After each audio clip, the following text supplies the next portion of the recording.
इन्हें बनना डॉक्टर है और मार्क्स देखो, साइंस में 59 मार्क्स है। अरे सिर्फ मैथ्स और साइंस के मार्क्स थोड़ी ना जरूरी होते हैं। अरे बाकी सब में भी कुछ खास मार्क्स नहीं है इसके। ये देखो ज्योग्राफी में सी। बच्चे का रिपोर्ट कार्ड तो आपने देख लिया, आपका रिपोर्ट कार्ड कहाँ है?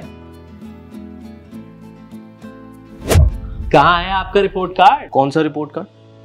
बच्चे की पढ़ाई के लिए आपने फाइनेंशियल प्लानिंग करी है, वो वाला रिपोर्ट कार्ड। वो तो नहीं है। कोई बात नहीं, अभी बना देते हैं।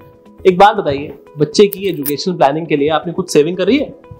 अब थोड़ी बहुत सेविंग्स, बट एज सच कुछ अलग से एलोकेट नहीं किया। और इमरजेंसी फंड? अब थोड़ी बहुत सेविंग्स और बस इन्वेस्टमेंट है। और इंश्योरेंस? अब वो अभी ली नहीं, पर लेना है हमें। अब देखिए, इस रिपोर्ट कार्ड में तो आपके नंबर भी अच्छे नहीं है, पर हम स्कोर कैसे इंप्रूव कर सकते हैं? अभी बताता हूँ। देखो यार, रिपोर्ट कार्ड में नंबर तभी आते हैं जब प्लानिंग सॉलिड हो। अगर लास्ट मिनट पढ़ना शुरू करोगे तो चलेगा, नहीं चलेगा। कब पढ़ना है, क्या पढ़ना है, कितना पढ़ना है, सबसे पहले डिसाइड करना पड़ता है। अब बता, जब पढ़ाई के लिए इतनी प्लानिंग चाहिए होती है तो बच्चे के फ्यूचर के लिए पहले से सोचना पड़ेगा या नहीं?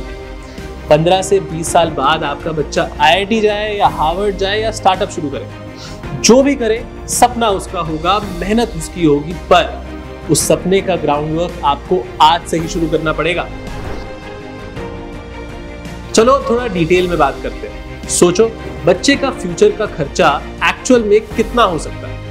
10 से 15 साल पहले इंजीनियरिंग 3-4 लाख रुपए में हो जाती थी, आज वही 15 से 20 लाख रुपए तक पहुंच गई है। अब सोचो, अगले 15-20 साल में जब तक आपका बच्चा बड़ा होगा तो क्या चार्जेस होंगे?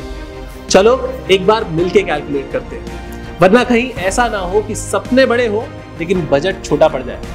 देखिए, जब हम फ्यूचर एक्सपेंसेस का एस्टिमेट लगाते हैं तो सिंपल एडिशन से काम नहीं चलता। यहाँ हमने यूज किया है कंपाउंड इंटरेस्ट का formula. Future value is equals to present value multiplied by 1 plus rate of inflation raised to the power time. अब मैं आपको इस टेबल के हर कॉलम का सिंपल ब्रेकडाउन देता हूं ताकि आप बेटर प्लान कर सकें। हाई स्कूल की फीस आज करीब 1.2 लाख रुपीस पर ईयर है। अब अगर 10 साल की बात करें तो वो बढ़कर 2.6 लाख रुपीस के आसपास पहुंच जाएगी। इंजीनियरिंग के लिए आज करीब 20 लाख रुपए लगते हैं। इंडिया में 15 साल बाद ये अमाउंट करीब 60 लाख के आसपास पहुंच जाएगी। अब अगर मेडिकल की सोची जाए तो जिसका करंट कॉस्ट है 25 लाख रुपीस, तो 15 साल बाद उसकी कॉस्ट 80 लाख के आसपास पहुंचेगी। अब अगर आपका प्लान है बच्चों को यूएस भेजने का अंडरग्रेड प्लस पीजी के लिए, तो आज का कॉस्ट है करीब 1.2 CR, लेकिन 18 साल के बाद वो करीब 4.8 CR तक जाएगा। अभी तो मैंने इसमें hostel, laptop, coaching, travel add नहीं किया है। ये सब ऐड करूंगा तो अलग शीट बनेगी। और सिर्फ एजुकेशन नहीं, शादी भी एक मेजर इवेंट होता है। अगर आप 50 लाख रुपए का ग्रैंड वेडिंग प्लान कर रहे हो तो वही वेडिंग सिमिलर लेवल पे 20 साल बाद आपको 2.3 CR का पड़ेगा। एक सेकंड, मतलब 2 करोड़? सीरियसली? जी हाँ। अब अच्छी बात यह है कि जितना जल्दी स्टार्ट करोगे उतना इजी होगा। बस ये स्टेप्स को फॉलो करो। पहले ये डिसाइड करो कि बच्चे के लिए कौन कौन से एक्सपेंसेस होंगे, जैसे कि school fees, coaching, hostel, laptop etcetera. अब इनका करंट कॉस्ट नोट करो अपने सिटी, इंस्टीट्यूट और लाइफस्टाइल के हिसाब से, और फिर ये फॉर्मूला लगाओ। मतलब प्लानिंग सिंपल है, बट शुरुआत से करनी। हाँ, तो अब देख लिया ना, एक बच्चे के फ्यूचर के लिए करीब 60 लाख से लेकर 2.5 CR तक लग सकते हैं। और ये कोई हवा में उड़ा हुआ नंबर नहीं है, पूरे कैलकुलेशन से निकला है। अब असली सवाल ये है कि इतने पैसे आएंगे कहां से? और कभी सोचा है अगर कल को आप नहीं रहे तो क्या होगा? थोड़ा स्केरी है, पता है, लेकिन सोचना भी जरूरी है, क्योंकि फ्यूचर सिर्फ सपने देखने से नहीं बनता, प्लानिंग से बनता है। और यही आता है एक smart backup, child insurance plan. जिंदगी रोलर कोस्टर है, कभी ऊपर तो कभी नीचे, और ये प्लान हर टर्न पे आपका साथ देता है। बस हर महीने थोड़ा थोड़ा सेव करो और धीरे धीरे वही पैसों से एक बड़ा फंड बन जाता है। अब चाहे आपका बच्चा जो कुछ करे, आप टेंशन फ्री रहोगे। और हाँ, सबसे इंपॉर्टेंट बात, अगर कल को आप नहीं भी रहे तो पॉलिसी बिल्कुल नहीं रुकेगी। कंपनी आपके लिए प्रीमियम खुद भरेगी और पॉलिसी अपने आप ऑटो पायलट पे चला जाएगा। ये होती है स्मार्ट प्लानिंग। प्लान्स आपको क्या क्या देते हैं? Predictable goal setting, life cover plus premium waiver, आपके ना होने पर भी प्लान चलता रहेगा। मैच्योरिटी पे, लंप सम या रेगुलर पे आउट, बिल्कुल जैसे आप चाहें।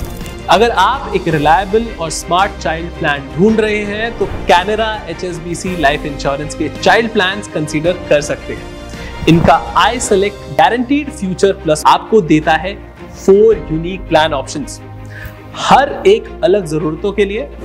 सुनो, एंडाउमेंट प्लान, छोटी छोटी मंथली इन्वेस्टमेंट्स करो और फिर पॉलिसी के एंड पे एक बड़ा गारंटीड लंप सम मिलेगा। बच्चों के हायर एजुकेशन और फ्यूचर गोल्स के लिए ये परफेक्ट है। रेगुलर इनकम प्लान, जब आपका प्रीमियम भरने का टेन्योर खत्म हो जाता है तब आपको मैच्योरिटी पे कुछ पैसे एज लंप सम मिलते हैं और बाकी मंथली इनकम की तरह आते रहते हैं। अर्ली इनकम प्लान, अगर आप चाहते हो कि कुछ ही दिनों में रिटर्न्स मिले तो ये प्लान आपके लिए है। पॉलिसी के दूसरे साल से ही आपको एक मंथली इनकम आना शुरू हो जाता है। लॉन्ग टर्म इनकम प्लान, ये उनके लिए बेस्ट है जो long term income stream create करना चाहते हैं और आपको पॉलिसी मैच्योर होते ही सारा प्रीमियम वापस मिल जाता है। और इन सारे प्लान्स का एक बोनस है, लाइफ कवर और प्रीमियम प्रोटेक्शन कवर। मतलब भगवान ना करे कल को अगर आपको कुछ हो जाता है, फैमिली को फिर भी सपोर्ट मिलेगा।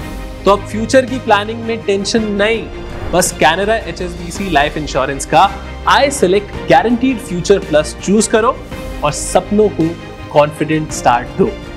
तो अब कोई बहाना नहीं चलेगा, बच्चों की फ्यूचर प्लानिंग भी एकदम सॉर्टेड है और आप अपने रिपोर्ट कार्ड में भी अच्छे मार्क्स ला सकते हैं। बस इस वीडियो में इतना ही। जाते जाते एक बात याद रखना, बचपन की पिगी बैंक से लेकर कॉलेज की फीस तक हर स्टेज पर प्लानिंग काम आती है।